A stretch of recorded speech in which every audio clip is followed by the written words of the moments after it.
రాష్ట్రంలో ప్రజలపై భారం తగదని సిపిఐ పట్టణ కార్యదర్శి రంగన్న ఆగ్రహం వ్యక్తం చేశారు. కర్నూలు జిల్లా ఎమ్మిగనూరులోని సోమప్ప సర్కిల్ ప్రధాన కూడలి వద్ద సిపిఐ ఆధ్వర్యంలో ధర్నా నిర్వహించారు.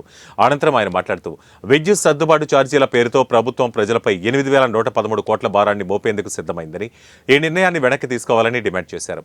అధికారం చేపట్టే ముందు గొప్పలు చెప్పిన ముఖ్యమంత్రి చంద్రబాబు నాయుడు అధికారం చేపట్టాక ప్రజలపై విద్యుత్ భారం మోపడం తగదన్నారు. అదేవిధంగా నిత్యావసర సరుకులు ధరలు పెంచి సామాన్య ప్రజల నడ్డి విరుస్తున్నారని ఆరోపించారు.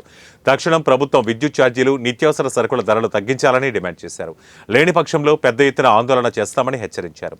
ఈ కార్యక్రమంలో సిపిఐ నాయకులు పాల్గొన్నారు.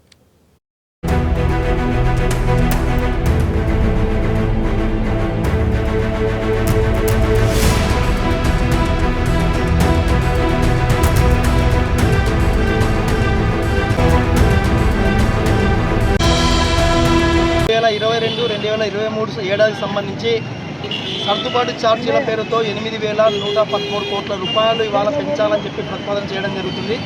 ఈ యొక్క రాష్ట్రానికి 3 విద్యుత్ సంస్థలు సరఫరా చేస్తున్న సంస్థలు ఏపీసీఆర్సీఎల్ కానీ ఈ ఆంధ్రప్రదేశ్ విద్యుత్ నియంత్రణ మండలికి ఇవాళ ప్రతిపాదించడం జరుగుతుంది. మేము సబ్ఛార్జీలు పెంచని సహించమని చెప్పి కమ్యూనిస్ట్ పార్టీ నాయకత్వం ఇవాళ ఆందోళన కొనసాగిస్తున్నాం.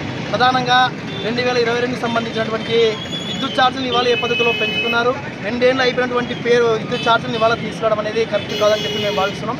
ప్రధానంగా ఇవాళ ఈ రాష్ట్రాన్ని పరిపాలన కొనసాగిస్తున్నటువంటి కూటమి ప్రభుత్వం ఎన్నికల ముందు చెప్పారు, వైసీపీ ప్రభుత్వంలో విద్యుత్ ఛార్జీలు పెంచి ప్రజలపైన అధిక భారాలు మోపారు కాబట్టి ఆ ప్రభుత్వాన్ని గద్దెదింపాలని చెప్పినటువంటి ముఖ్యమంత్రి చంద్రబాబు నాయుడు గారు మీ కూటమి ప్రభుత్వం అధికారంలోకి వచ్చి 120 రోజులు కావస్తుంది.